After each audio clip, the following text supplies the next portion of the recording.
আল্লাহর হাবিব বলেন, ও উম্মত, প্রতি বৃহস্পতিবার দিন গিয়া রাতের বেলায় জুমার রাত, আজকে কথা কন ঠিক না বেডে, কই প্রতি জুমার রাতের বেলায় এশার নামাজ পর সবাই যখন একটু শুয়ে যাবে, ঘরটা নীরব হয়ে যাবে, 2 রাকাত নামাজের জন্য নামাজে দাঁড়ায়া যাবে। প্রথম রাকাতে সূরা ফাতিহার সঙ্গে 11 বার আয়াতুল কুরসি পড়বে, আবার দ্বিতীয় রাকাতে সূরা ফাতিহার সঙ্গে 11 বার সূরা ইখলাস পড়বে। কয়বার? আমার নবী বলে, উম্মত, তোর টাকা নাই,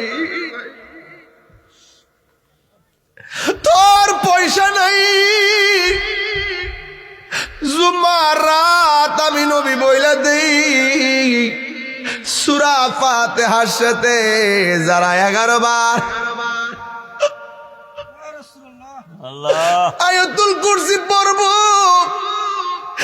11 বার সূরা ইখলাস পড়ব, আমার নবীকে উম্মত রে, তোর দূরত্ব যতই দূরে হোক না কেন, আমি নবী তোর সঙ্গে ঘুমের ঘরে দিদার দিয়ে দিব।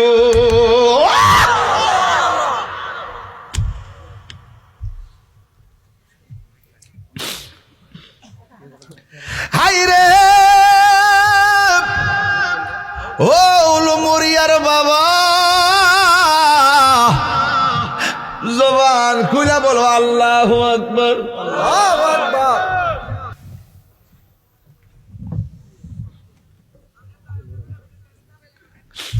আমার যুবক ভাইয়েরা পায়ে হাত দিয়া বলে শুনেন, আমার নবী, আপনার নবী রাহমাতুল লিল আলামিন ডাক দিয়া কে, উম্মত, আমার আল্লাহ কাহারো ড্রেসের দিকে তাকাই না, কাহারো কণ্ঠের দিকে তাকাই না, আমার আল্লাহ কাহারো চেহারার দিকে তাকাই না, আমার আল্লাহ তাকাই মানুষের অন্তরের দিকে। অন্তর যার ঠিক থাকে, মানুষের জীবনে 2টা শত্রু আছে, একটা খন্নাস আর একটা শয়তান, একটা খন্নাস আর একটা শয়তান। খন্নাস বড় বেত্তুমি ছেসরা, জিনের মধ্যে কিছু জিন আছে বালা, কিছু জিন আছে ছেসরা, ছাইরা গেল আবার হারাইশা জিন। আবার দেখবেন খন্নাস আছে, এই খন্নাসটা নাবি দিয়া ঢুইকা কলবের নিচে যাইয়া বসে, বসার পরে আপনাকে এমন ভাবে ওয়াসওয়াসা দেয়, একক্ষণ নামাজ ভাল লাগে, একটু পরে খারাপ লাগে, একক্ষণ ওয়াজ ভাল লাগে, আরেকবার গুনাহ যাইতে মনে চায়। এই খন্নাসটা এখানে বৈশা থাকে। আল্লাহর হাবিব বলে, ও উম্মত, আল্লাহ মানুষের অন্তরের দিকে তাকায়, এই বামস্তনে 2 আঙ্গুল নিচে কলব আছে, কলবের গোড়ার মধ্যে খন্নাস যদি বাসা বাঁধে, একক্ষণ জিকির ভাল লাগে, আর একটু পরে ভাল লাগে না। দেখছেন না, পোলাপান এখন নামাজ পড়তেছে, একটু পরে আবার খারাপ দিকে যাইতেছে। এটা একটা মাত্র কারণে, কলবের গোড়ার মধ্যে খন্নাস বইয়া রইছে। এই খন্নাসে যদি দূর করতে চান, আমার নবী বলেন, তোমরা জিকিরের মালা গলার মধ্যে লাগাইয়া ফেলো। আল্লাহর হাবিব বলে, আমি জান্নাতের ভিতরে গিয়েছি, জান্নাতের ভিতরে যাইয়া দেখি হযরত বেলালের পায়ের আওয়াজ শোনা যায়। নবী বেলালরে ডাক দিয়ে, কে বেলাল দি, তুমি দুনিয়াতে কি এমন আমল করছো যেই জন্য তুমি দুনিয়াতে হাঁটা চলা করো, তোমার পায়ের ঢংটা বেহেশতের ভিতরে বাজে? বেলাল রাদিয়াল্লাহু তাআলা বলে, ইয়া রাসূলুল্লাহ, ইয়া হাবিবাল্লাহ, নবী গো, আমার কোনো ইলম নাই, কালাম নাই, চেহারা নাই, সুরত নাই। সব সুন্দর সুন্দর সাহাবীরা আপনার পাশে যায়া যায় বসে বসে মুসাফা করে, গল্প করে, কিন্তু আমার চেহারাটা বিশ্রী দিক, আমি সামাজিক ভাবে একটু দূরে থাকি, দাঁত গলা উঁচা উঁচা, নিজের বড় শর্মিন্দা মনে হয়। এই জন্য আমি যখনই উযু করি, 2 রাকাত নামাজ পড়ি, 2 রাকাত নামাজ পড়ে আমি আল্লাহরে ডাক দিয়ে বলে, আল্লাহ, ও উলমুরিয়ার বাবা, জবানটা খুলে বলো আল্লাহ। আমি আল্লাহরে বলছি, আল্লাহ। সব সাহাবীরা নবীর সঙ্গে কথা বলে, আমার চেহারাটা দেখে বালানা, আমার দাঁতগুলা তো উঁচা উঁচা, জিহ্বাটা বোসা বোসা, আমি নবী গো, আমি নবীর সামনে যাই না। আল্লাহ, তোমার কাছে নামাজ ফিরে ফরিয়াদ করি, আমি যদিও নবীর কাছে যাই না, নবী যেন আমার প্রতি মায়ার নজর রাখে। আপনারা নজর পাইবার লাগে আল্লাহর কাছে সব সময় 2 রাকাত নামাজ ফিরে দোয়া করছি। আমার আল্লাহ হয়তো কবুল করছেন। আল্লাহু আকবার কোন কেন? আমার আল্লাহ হয়তো কবুল করেছেন, আল্লাহ হয়তো কবুল করেছেন। এই হলো 1 নম্বর ব্যাপার। 2 নম্বর হলো আল্লাহ যে বলছেন আল্লাযী বারাকনা হাওলাহু লিনুরিয়াহু মিন আয়াতিনা ইন্নাহু হুয়াস সামিউল বাসীর। আল্লাহ হলেন তিনি যিনি নবীকে সব নিদর্শন দেখাইতে যায়, আর একটা নিদর্শন দেখাইছে। একটা বললাম জান্নাতে, আর একটা হলো জাহান্নামে। আমার নবী বলে আমি যখন জাহান্নাম দেখতে গেছি, আমি যাইয়া দেখি ওই জাহান্নামের ভিতরে পুরুষের চাইতে মহিলাদের সংখ্যা বেশি।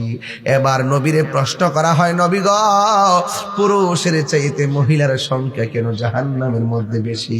আল্লাহর হাবিব সাল্লাল্লাহু তাআলা আলাইহি ওয়াসাল্লাম বলেন 2টা কারণে মহিলারা জাহান্নামে। আল্লাহু আকবার কোন কেন? 2টা কারণে মহিলারা জাহান্নামী। 1 নম্বর তারা শুকরিয়া আদায় করে না, না শুকরবান্দি। 2 নম্বর তারা কসম খায়, এই জন্য তাদের জাহান্নামে আমি সংখ্যা বেশি দেখলাম। অথচ আমার নবী তো উম্মতের দেওয়ানা। আমার নবী আপনার নবীরে প্রশ্ন করি, ইয়া রাসূলুল্লাহ, নবী গো, জাহান্নামের আগুন থেকে বাঁচার উপায় কি?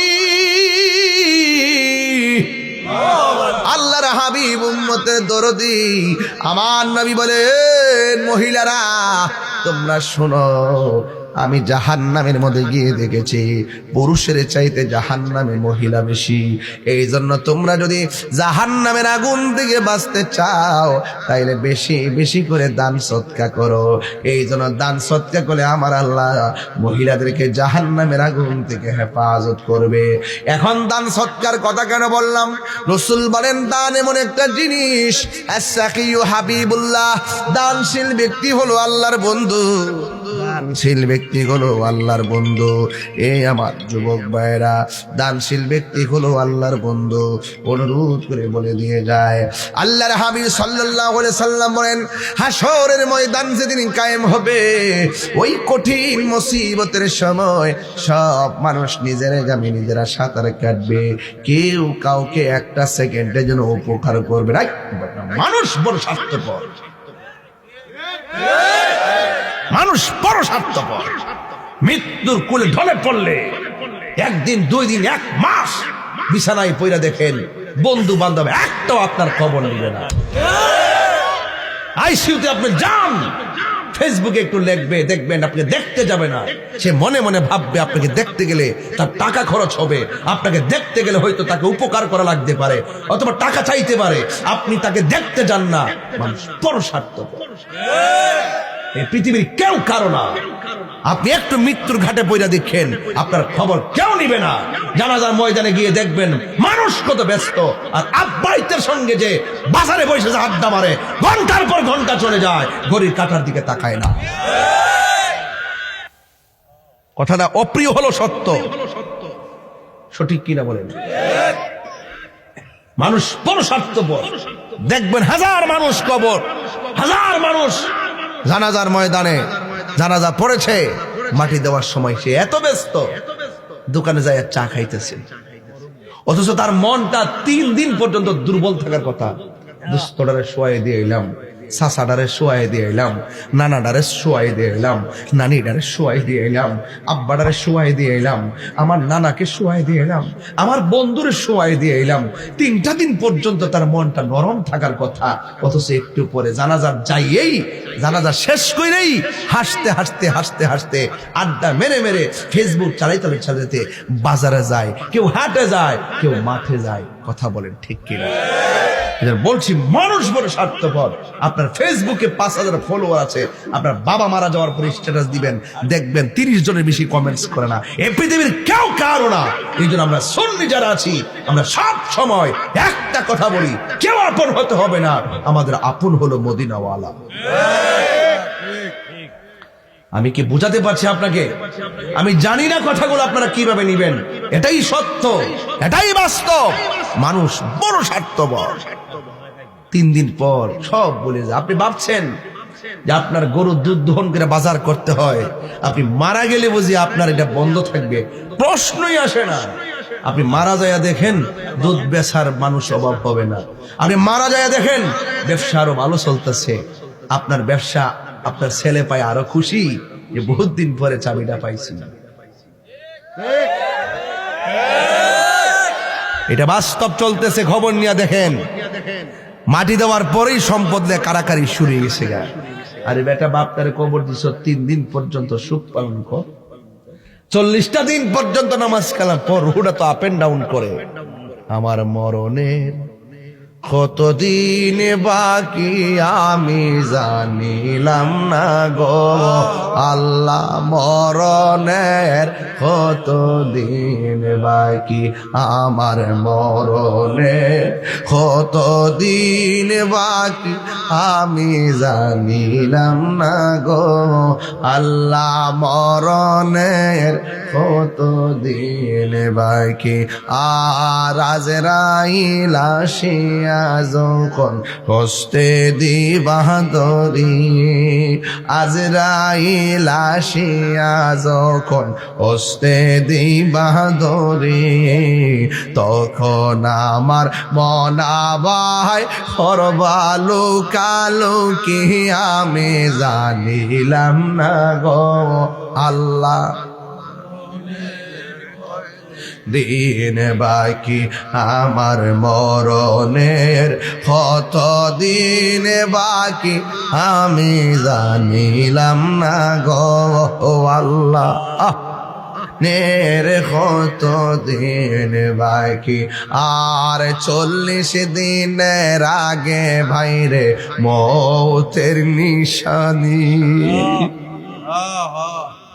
40 দিনের আগে ভাইরে মৌতের নিশানি, জমদূতে কা ইরানি বসুকে দিয়া আন্ধি আমি জানিলাম না গো আল্লাহ, মরণের কত দিন বাকি আমার মরণের কত দিন বাকি আমি জানিলাম না গো আল্লাহ, মরণের কত দিন বাকি আমার মরণের কত দিন বাকি আমি জানিলাম না গো আল্লাহ, মরণের কত দিন বাকি।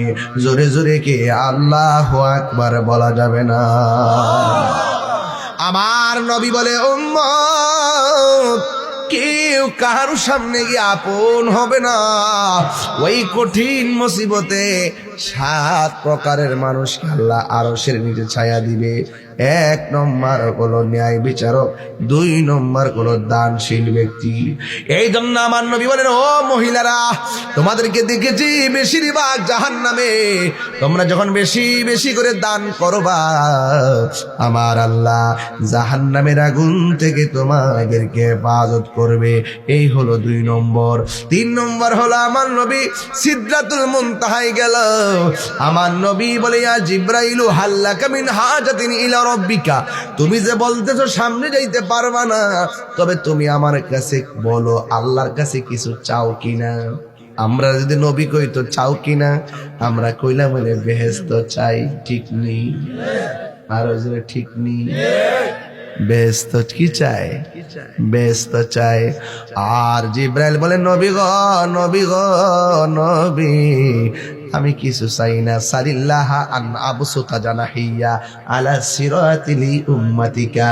ইয়া রাসূলুল্লাহ আপনি যান সামনে, আমি আর যাইতে পারবো না, আমি গেলে আমার 600 হয়ে যাবে। জিব্রাইলের 600 ডানা কেমন জানেননি? একটা ডানা যদি দুনিয়াতে বিছাইয়া দেয় সারাটা পৃথিবী গালিচা হয়ে যাবে। কয়শো ডানা? 600। এক ডানা বিছাই দিলে সারা পৃথিবী গালিচা হয়ে যাবে। এই জন্য বলা হয়েছে 7 সমুদ্র 13 নদীর পানি যদি জিব্রাইল ইসলামের মাথায় ঢেলে দেওয়া হয়, 1 ফোঁটা পানিও জমিনের মধ্যে পড়বে না। চিৎকার মেরে বলেন সুবহানাল্লাহ। আমার ভাইয়েরা, আমার মুরব্বি আব্বারা, কি ভাষায় বলবো? আমার নবী আপনার নবী রহমাতুল লিল আলামিন বলেন, হে জিব্রাইল জান্নাত চাইলা না, কিছুই না চাইয়া তোমার ডানাগুলা কেন ফুল ছিঁড়েতে বিছাইতে কইলা? জিব্রাইল কই নবী গো 1,24,000 পয়গাম্বর, কাহারো কাছে 100 বার, কাহারো কাছে 20 বার, কাহারো কাছে 200 বার, আপনার কাছে গেলাম হাজার হাজার বার, কিন্তু কোন নবীর উম্মতের জন্য এত কাঁদতে দেখি নাই। আপনি আপনার উম্মতের জন্য এত কান্না করেছেন, পাথরের আঘাত খায় আপনি উম্মতের জন্য কেঁদেছেন। ইয়া রাসূলুল্লাহ, নবী গো আপনার মতে এত উম্মতের দরদি আমি কাউরে দেখি নাই। পাথরের আঘাত খাইয়া নিজের জন্য কাঁদেন নাই, আপনি শুধু উম্মতের জন্য কেঁদেছেন। রক্ত জড়ায়াও নিজের জন্য কাঁদেন নাই, আপনি শুধুমাত্র উম্মতের জন্য কেঁদেছেন। ইয়া রাসূলুল্লাহ, ইয়া হাবিবাল্লাহ, নবী গো এত চোখের পানি আপনি উম্মতের জন্য জড়াইছেন, আমি আপনার মতো এত কান্না কোন নবীকে দেখি নাই। এই জন্য আমি মনে মনে ভাবলাম 24,000 বার আপনার